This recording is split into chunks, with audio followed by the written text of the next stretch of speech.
palavra está com você, irmão.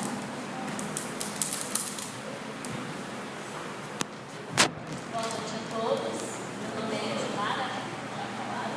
Boa noite à professora doutora Elaine Campos, agradecer a presença, sua presença aqui na nossa planta examinadora, a nossa professora mestre Liliane e a nossa professora mestre e coordenadora Célia Magalhães, e também a todos os convidados, parentes, familiares e também aos nossos colegas de sala.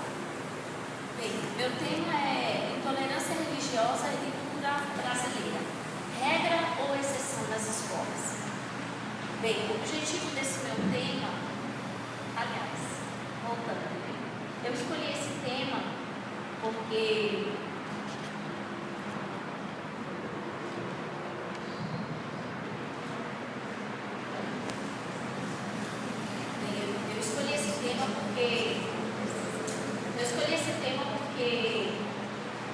eu sou Filho Santo. E durante muito tempo na minha vida, eu sofri intolerância religiosa.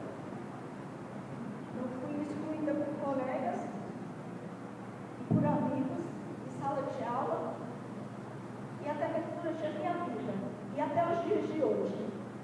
Existem colegas que não querem ser meus amigos por eu ser do candomblé e eles têm medo de que eu faça uma macumba para eles. Então, eu acho que é muito pertinente esse tema porque hoje, quer dizer, eu sou professora, sou futura pedagoga, então eu acho que é muito importante buscar o objetivo desse meu tema, que é refletir sobre as formas de superação dessa prática. Principalmente em relação à cultura religiosa afro-brasileira. E também devemos buscar entender os fatores que fortalecem, que fomentam essa discriminação. Essa discriminação em relação à cultura afro-brasileira e principalmente em relação às crianças candomblecistas, E o grande problema existente hoje é que mesmo existindo uma legislação que defenda esse trabalho pedagógico voltado para o ensino e a prática ao respeito à diversidade, à cultura religiosa na escola, a escola ainda apresenta assim, uma resistência muito grande ao lidar com isso, com essa realidade, principalmente em relação às religiões afro-brasileiras.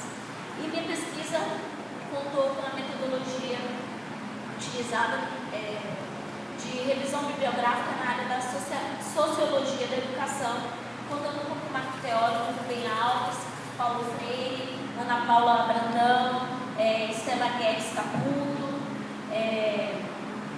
Clemildo Alves, Clemildo Anacleto da Silva, Peter Pérez e outros. E eu escolhi como subtítulos, o primeiro subtítulo é Religião e Construção de Mundo. A religião, ela é um processo de construção das culturas, porque ela cria e ela recria realidades. E essa realidade, ela se configura como um instrumento legitimador da sociedade, porque ela também é vista como um instrumento de ordem, da ordem social.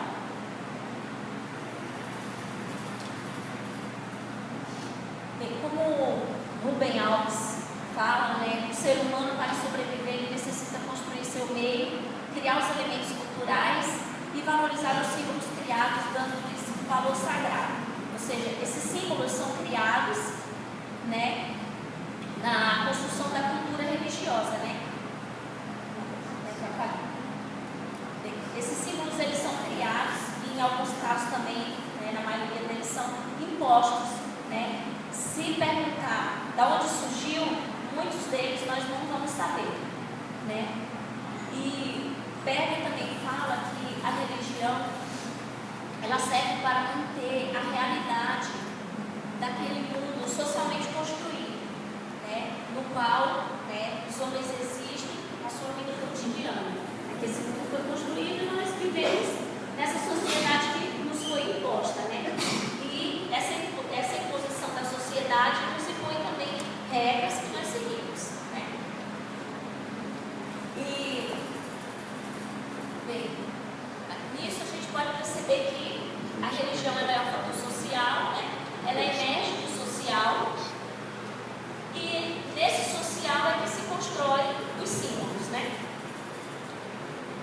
Quando se trata de religiões afro-brasileiras, esse preconceito ele é muito explícito, né? Ele é visível, é algo que nós vemos, né, continuamente, né, e vivemos. E a religião afro-brasileira ela é vista como demoníaca e satânica, infelizmente, né? Mesmo não sendo. E essa visão preconceituosa ela é criada sem a preocupação de se conhecer sobre o candomblé. O candomblé, ele é o exemplo, né? Ele representa o exemplo mais claro de politeísmo que existe no Brasil. O que é politeísmo? Politeísmo é quando se acredita em vários deuses. Isso é politeísmo. E no candomblé não se acredita só em um Deus. Se acredita em vários deuses. E não se deixa de acreditar no Deus que todo mundo acredita. Se acredita sim em Deus também, em Jesus também. Mas se acredita em outros deuses também. Cada Deus tem a sua, né? Oi? Cada Deus tem a sua, né, divindade, né? E esses deuses também, eles são desprovidos de moralidade. Eles não têm cobrança nenhuma, né, para os seus seguidores, né? Não é seguidores, né? Os seus adeptos. Ele não se cobra nenhuma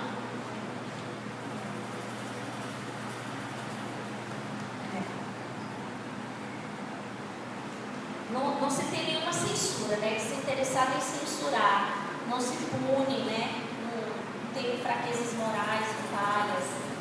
Eles não são divindades moralistas que condenam ou castigam quem faz o mal ou quem faz o bem, quem veste isso ou quem veste aquela roupa, quem fala de uma forma, quem fala de outra, quem anda com quem.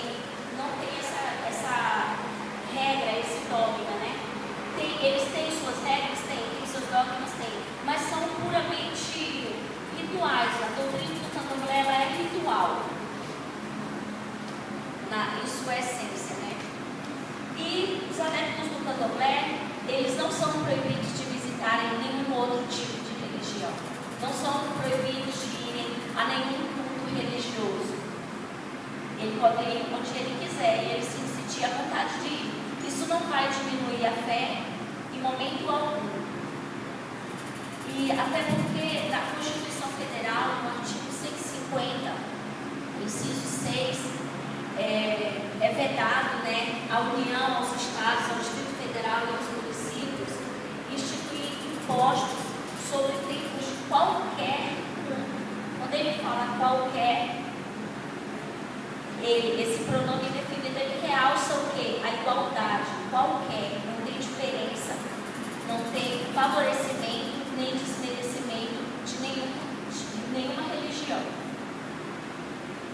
Então, isso ou seja, todas as crenças e religiões são iguais, todas sem exceção, nem mérito.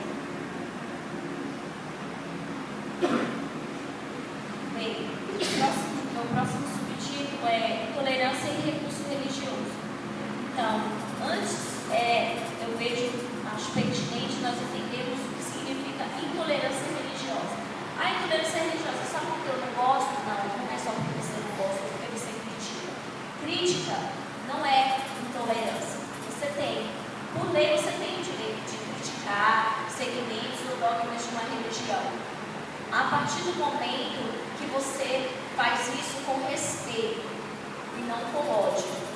A partir do momento que você não aceita a prática religiosa do outro e usa a violência psicológica, verbal ou física com finalidade de combatê-la, isso sim é uma intolerância religiosa. É uma forma, e a intolerância religiosa é uma forma de incitar o ódio, ferindo a liberdade e a dignidade humana. E, bem,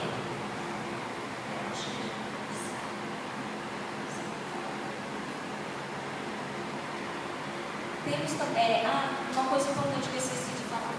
No dia 21/1/2016, após ter comemorado 9 anos de ter surgido uma lei que até o momento em que eu escolhi esse tema eu não sabia que existia, existe o Dia Internacional de Combate à Intolerância Religiosa.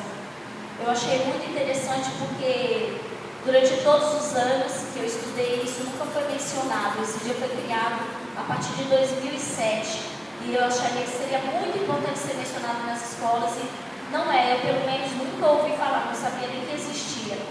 E após 9 anos, no dia 21/1/2016, no Distrito Federal, foi sancionado o projeto de lei número 806 de 2015, que cria uma delegacia especializada para combater os casos de intolerância religiosa. E essa delegacia, ela foi proposta depois de 4 terreiros de candomblé serem incendiados. O autor de projeto foi o deputado distrital Lira, e essa delegacia vai abrir inquéritos, nos casos que envolvam crimes praticados contra pessoas ou patrimônios públicos que envolvam crimes praticados, em relação à intolerância religiosa. Então, a partir daí, dá para perceber a importância do respeito à dignidade humana, a qual está relacionado ao livre-arbítrio, para escolher o segmento religioso que qualquer um de nós quisermos. Bem, segundo subtítulo, o próximo subtítulo, a cultura religiosa na escola, entre abordagens e discursos. Bem, ao descrever os princípios das diretrizes curriculares para a educação infantil, temos alguns princípios importantes, que são os éticos, os políticos, os estéticos e os éticos, os políticos e os estéticos, que eles falam que a importância desses princípios, quando eles se referem aos princípios políticos, quer dizer, a gente não deve se esquecer da educação para a cidadania, e isso vem, o professor, ele deve preparar a criança para a cidadania, não esquecendo também que qualquer crença, que a criança tem o direito de ser criança, por ser sujeito de direitos, e isso entra também a crença religiosa. A ética também, porque a ética, ela não é ensinada, ela deve ser experienciada. A ética não é algo que, eu vou ensinar você a ser ético, não, você tem que experienciar para você saber, entender a ética. E nesse mesmo documento, existe uma proposta pedagógica sobre a diversidade proposta, para manter as instituições da educação infantil, que é o reconhecimento, a valorização, o respeito e a interação das crianças em relação às culturas africanas, afro-brasileiras, indígenas, bem como o combate ao racismo e à discriminação. Reconhecer essa existência dos valores, que existem nas culturas, no geral, significa admitir que eles podem contribuir, para que a cidadania, para fortalecer essa cidadania vivenciada na escola. E a importância desse fortalecimento, para o desenvolvimento da criança. Porque isso não atinge, começa da educação infantil, mas ela perpassa até o final, até a idade adulta. Porque com certeza isso vai refletir na fase adulta, não vai ficar lá, né? Então, temos também os parâmetros curriculares nacionais também. Ele propõe o fomento de posturas éticas em relação aos alunos, né? Que fala de repudiar de toda discriminação baseada em diferenças de raça, etnia, classe social, crença religiosa, tudo, né? Ou seja, a pluralidade, ela existe no Brasil, né? E isso se torna necessário que a escola, ela faça o papel, é dever da escola, né? Ela não está fazendo um favor, é dever da escola, porque ela tem um papel fundamental no desenvolvimento das competências da criança. Então, é muito importante, né, que ela faça o papel que é dela mesmo. É obrigação da escola fazer isso, né? A lei obriga, né, que a escola faça isso, pena que isso não é feito. Temos também a ECA, né, o ECA, que também fala, né, do direito da criança à crença e culto religioso, né, no artigo 15. No artigo 16, ela fala o direito à liberdade, né, que compreende os seguintes aspectos, que tem a opinião de expressão, crença e culto religioso, brincar, praticar esporte, divertir-se. Então, são coisas que são muito importantes para o desenvolvimento da criança, né? Começando da educação infantil, que é o ponto principal, que é a base, né, da formação da criança. Então, ao trabalharmos a cultura brasileira, é muito importante nós salientarmos que as religiões de matriz afro-brasileira, ela faz parte da cultura brasileira, né? E quando nós omitimos isso, nós estamos colaborando para fortalecer a intolerância religiosa, infelizmente, né, que acontece na escola. E isso nós observamos também nos educadores, porque quando se trabalha o mito judaico-cristão da abertura do Mar Vermelho, por exemplo, ninguém se opõe. Ninguém se opõe. E por que não trabalhar os mitos religiosos, né? Os mitos da cultura afro-brasileira? Por que essa oposição, né? Por que esse receio, né? Ou essa repudiação também, né? Próximo subtítulo é Socialização da criança praticante da religião afro-brasileira na escola. Bem, Caputo, a Estela Guedes Caputo, ela discute várias situações constrangedoras de crianças candomblecistas, elas passam em seus ambientes escolares.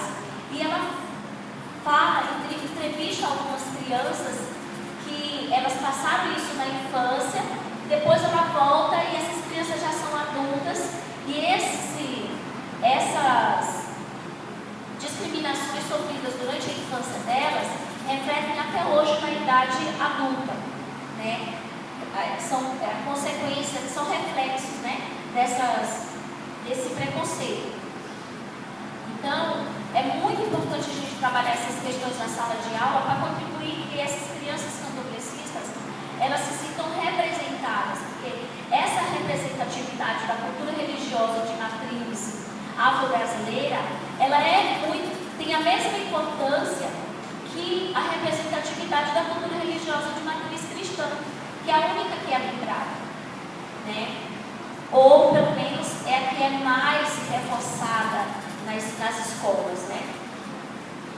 Porque a criança ela não possui discernimento para definir o que é o bem e o mal. Esse discernimento, quem orienta elas são os adultos, né?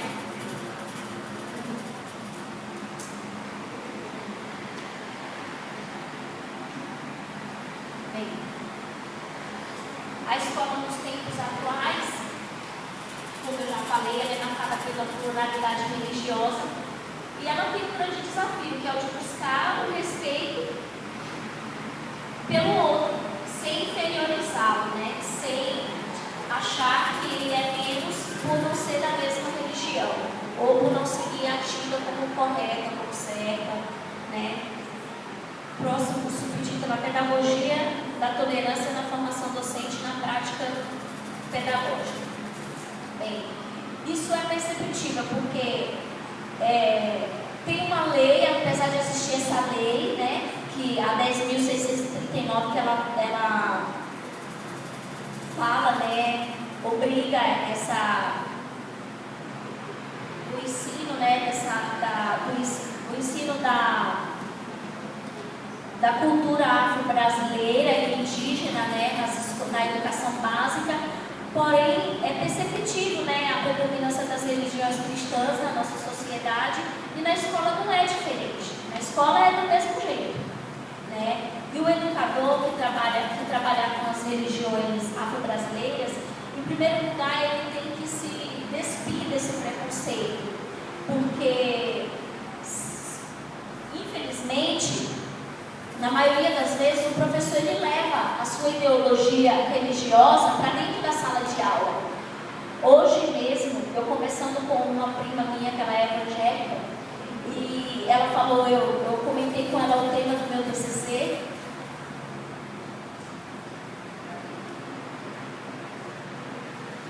e na mesma hora ela falou assim, você já vai falar de candomblé de novo? Para que ficar falando disso?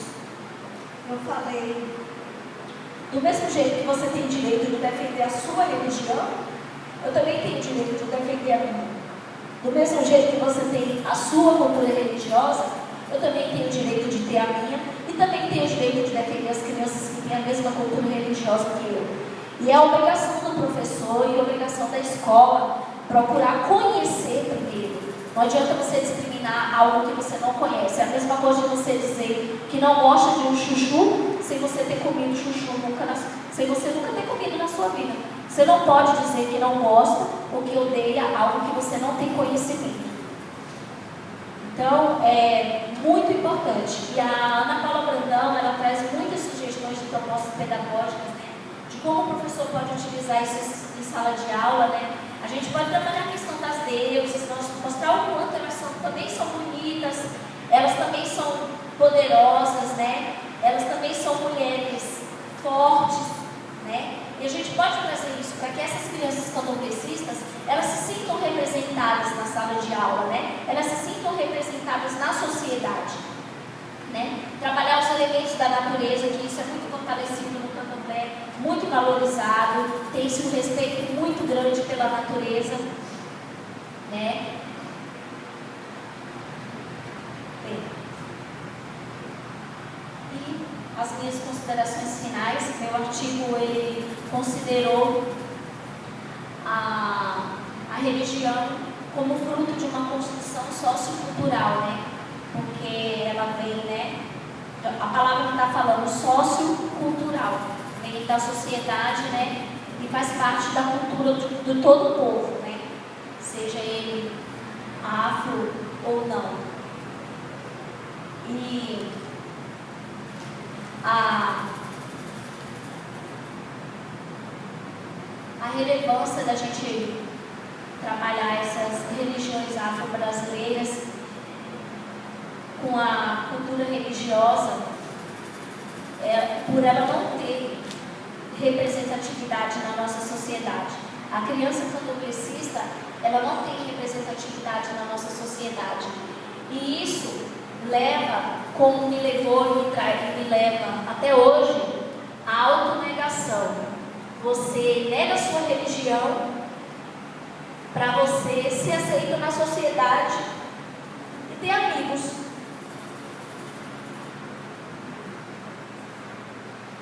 Então, Paulo Freire fala que é muito importante você aprender a lidar com o diferente, pois você vai aprender com o diferente. Aprender com o diferente sem inferiorizar, inferiorizado, sem diminuí-lo, né? Sem achar que, ai, tadinha, ela é do candomblé, tadinha, ela é da religião afro-brasileira, né? tadinho, ela não é de Deus. Então, eu sou de Deus sim, como todos nós somos. Então, essa representatividade da cultura religiosa de matriz afro-brasileira, ela é muito importante ser fortalecida na escola, porque como transgêneros, né, como todas as outras coisas, né, como dizem, né, coisas, também tem que ter o seu espaço na escola e o respeito, porque isso tem que existir, o respeito à dignidade humana. A pessoa tem direito a ter o seu livre